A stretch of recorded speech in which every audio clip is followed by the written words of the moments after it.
ఆడపడుచులకు ఆడబిడ్డలందరికీ కూడా హృదయపూర్వక సద్దుల బతుకమ్మ శుభాకాంక్షలు. పేరు పేరున అందరికి కూడా ఇంత చక్కటి అవకాశం కల్పించిన మీకు మీ అందరి ఆశీర్వాదంతో నేను గెలిచిన అనేదానికి ఇలా అత్యశక్తి లేదు.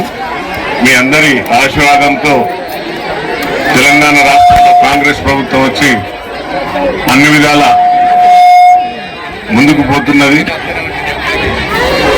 మనము ప్రకృతిని ప్రేమించే మన సంస్కృతి, అది కూడా బతుకమ్మ మన వరంగల్ జిల్లాలో చోటపల్లి గ్రామంలో పుట్టింది.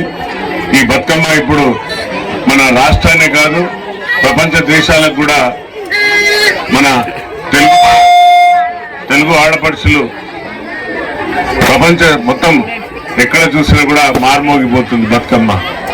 ఈ నవరాత్రులు దేవి నవరాత్రులు పూజించి కొత్తగా పెళ్ళైన మన ఆడబిడ్డలను మన కూతుర్లను అత్తగారింటి నుండి రాగానే వారిని అన్ని విధాల వారిని వంటకాలతో అత్తగారింట్లో ఎలా ఉన్నారు వాళ్ళు అనే వారిని ఎన్ని కష్టాలు ఉన్నారో ఆ కష్టాలన్నీ తీరే విధంగా ఆ తల్లిని పూజించి వారికి పలు రకాల వంటకాలతో మన బిడ్డలను స్వాగతిస్తుంటాం.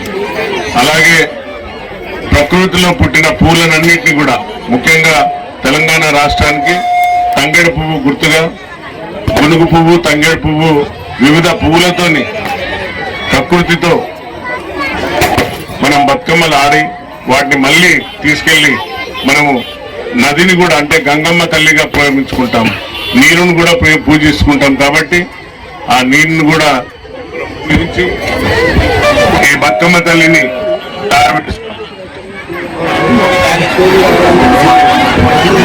ఆ యొక్క బతుకమ్మ తల్లి పైన గౌరమ్మను పూజించి ఆ గౌరమ్మను అందరికి కూడా పసుపు కుంక పంచుకొని, నా చిన్నతనం నాకు బాగా గుర్తున్నది. మా అమ్మ చేయి పట్టుకొని ఈ బతుకమ్మ పోతే అమ్మలు పెద్దలందరూ కూడా ఆ పెట్టే ప్రసాదం పలు గ్రామాలలో ఈ యొక్క పండుగలు జరుపుకుంటూ పాడి పంటలను కూడా మనం కాబట్టి ఆ పాడి పంటలకు కూడా పూజిస్తాం. కాబట్టి అదే కేరళలో ఓణం అంటారు, మన తెలంగాణలో బతుకమ్మ అంటారు. వివిధ రాష్ట్రాలలో వివిధ రకాలుగా ఈ యొక్క పండుగలు జరుపుకుంటారు. కానీ మన బతుకమ్మ ప్రపంచ నలుమూలలో కూడా అందరికి తెలిసే విధంగా ఈరోజు మనం బతుకమ్మలు ఆడుకుంటున్నాం. కాబట్టి పేరు పేరున అందరికి కూడా, అలాగే విజయదశమి కూడా అంటే